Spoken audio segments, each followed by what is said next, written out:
Yo yo yo, internet beberapa hari ini sibuk banget, terutama ada satu buku, sekarang masih bentuknya e-book, itu judulnya Broken Strings yang ditulis dari pengalaman dari seorang Aurelia sendiri, Aurelia.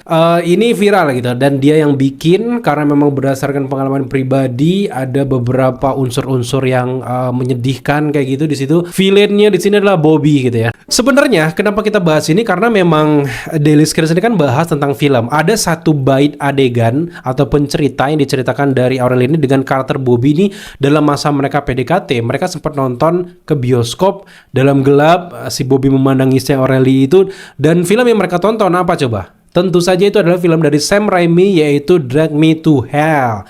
Ya, jadi gara-gara bait adegan itu gue nonton lagi dan nggak bisa terhitung. Kayaknya gue udah 5 atau 10 kali nonton film itu. Nah, buat teman-teman pasti penasaran gitu. Film apa sih yang ditonton sampai si Aurelia sampai sengeri itu, dan dia tahu bahwa si Bobby lagi mandangin dia, tapi dia ngeri juga sama filmnya.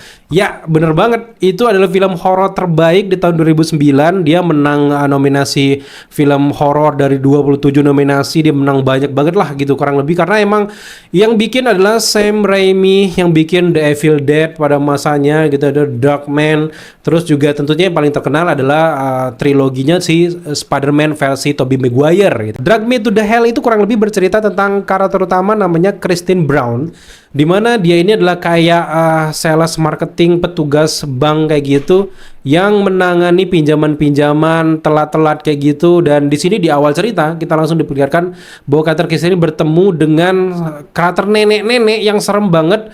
Ini namanya nenek Sylvia Ganus ya, kalau Sylvie Ganus ya, kalau gue ingatnya cuma Ganus, dimana si nenek ini memohon kepada Christine ini untuk perpanjangan masa pinjaman rumahnya karena bakal disita gitu. Dan sebenarnya Christine ini punya kayak kekuasaan untuk gue kasih kelonggaran gitu, tapi berhubung memang Christine ini lagi aktif-aktifnya, dia pengen kayak gitu dapat sponsor jadi manajer kayak gitu, dan ternyata dia udah klarifikasi ke bosnya, ya udah terserah kamu, kalau mau perpanjang nggak apa-apa, kalau enggak ya terserah, ketegasan kamu ya. Dia dengan sombongnya bilang nggak bisa bu, nggak bisa. Jadi seolah-olah dia tegas di sana, ternyata itu adalah awal dari malapetaka dari seorang Christine Brown.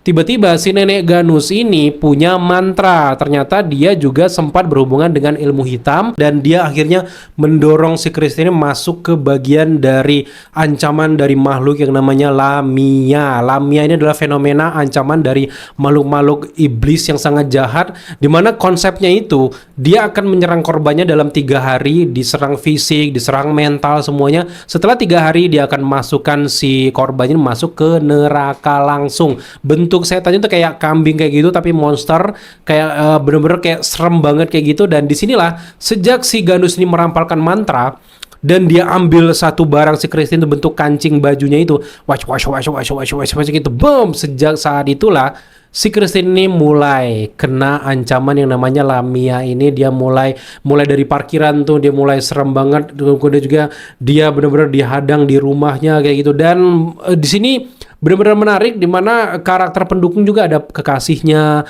ada peramal juga. Itu peramal mengetahui bahwa waduh, kami ini kena ini penyakit Lamia nih gitu. Dan tiba-tiba sejak saat itu Christine mendapatkan ancaman di rumahnya, dia nggak tenang, di kantor nggak tenang. Dan menariknya ini bukan cuman sekedar, kalau kita di film Indonesia itu kan ancaman sekedar ya mental, tiba-tiba ilusi-ilusi, halusinasi kayak gitu. Enggak men, di sini hantunya khas dengan hantu-hantu barat kayak gitu, ya menyerang fisik gitu. By the way, ini juga latarnya di Pasadena ya. Di awal film kita langsung diperlihatkan ada seorang anak yang mencuri kayak kalung-kalung kayak gitu milik dari seseorang.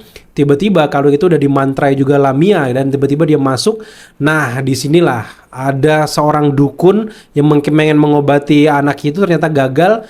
Dari tahun 1969 itu orang udah tahu bahwa sebenarnya ada fenomena yang namanya Lamia ini. Barulah 4 dekade selanjutnya kita langsung fokus ke karakter Christine tadi guys. Nah, Christine ini cari cara dimanapun supaya dia bebas dari Lamia ini, termasuk juga mengorbankan binatang peliharaannya yaitu kucing. Padahal dia seorang vegetarian. Tiba-tiba dengan setelah dia terserang iblis itu datang, dia bunuh tuh kucing, dia tato cocok. Wah, itu fenomena banget itu. Terus adegan fenomenal juga yang sampai sekarang juga ada banyak banyak banget di meme-meme gitu, meme-meme horor adalah ketika si Ganus ini memuntahkan cairan dari mulutnya ke wajahnya si Christine. Itu kan aduh teman-teman pasti pernah lihat deh, itu kan ikonik banget. Dan tentu saja ini konten spoiler ya, dimana yang nantinya pada akhirnya Christine ini mencari cara untuk bisa terbebas dari Lamia, mulai dari koneksinya dari seorang peramal tadi, dikenalkan dengan dukun yang awalnya mengobati anak di awal tadi dan gagal, dia pengen memusnahkan Lamia itu guys. Dan akhirnya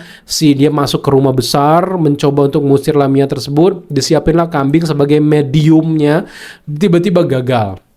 Si dukun tersebut tewas, ternyata Lamia itu masih ada.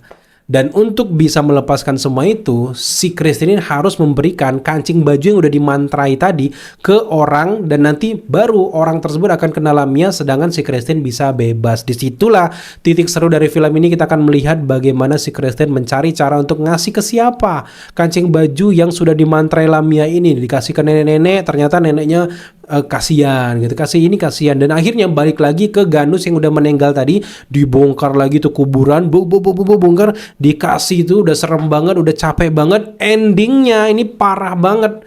Endingnya gue pikir wah happy ending nih, wah seru banget nih, nanti mungkin bakal ada terjadi di post credit scene kali ya, ada si Ganusnya hidup lagi gitu. Ternyata enggak. Dan ini cukup spoiler ya, karena emang ini jadi inti ceritanya. Ternyata si kancing tersebut tertukar di mobil punya si pacarnya koleksi koin yang juga dimasukkan dalam amplop, sedangkan si kancing yang laknat tadi juga dimasukkan dalam amplop, tertukarlah di dalam mobil.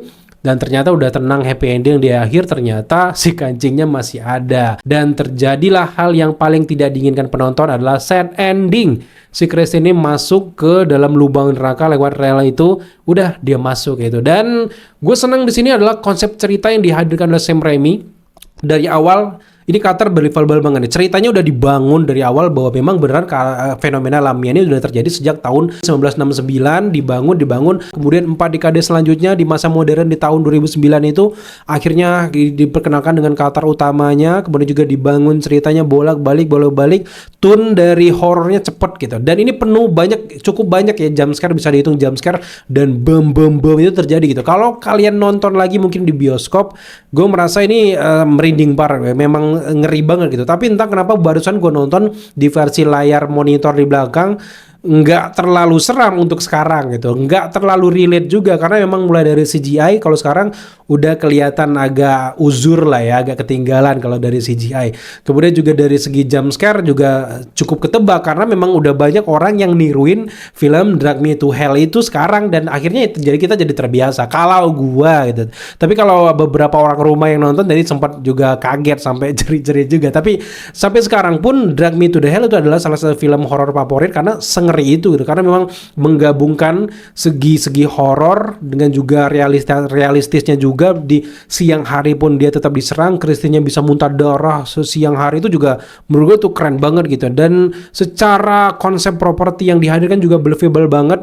Karakter utama kayak nenek-nenek yang kayak bersekutu dengan iblis pun mukanya udah keren banget gitu ya, mirip-mirip sekarang mungkin kayak Falak kali ya, hantu-hantunya Insidious juga rata-rata kayak gitu. Dan secara keseluruhan mulai dari konsep ceritanya, mulai dari ceritanya nggak bertele-tele dan ending yang plot twist, film ini masih sangat layak untuk teman-teman tonton di tahun 2026 ini, meskipun film itu rilis di tahun 2009. Di Rotten Tomatoes sendiri film ini masih sangat tinggi, ratingnya masih 92% versi kritikusnya, itu luar biasa gitu ya. Kemudian juga di IMDb 6,6, itu sangat luar biasa loh. So di review kalau harus memberikan skor gitu, kalau di tahun 2009 gue nonton, gue kasih mungkin sekitar 8/10 gitu. Kalau sekarang gue kasih skor untuk film ini, karena memang sekarang udah banyak yang bagus juga, kayaknya di 7/10 itu masih sangat worth it gitu. Jadi buat teman-teman juga ini film worth it banget, dan selera dari Bobby dan Aurelia di kala itu kelas.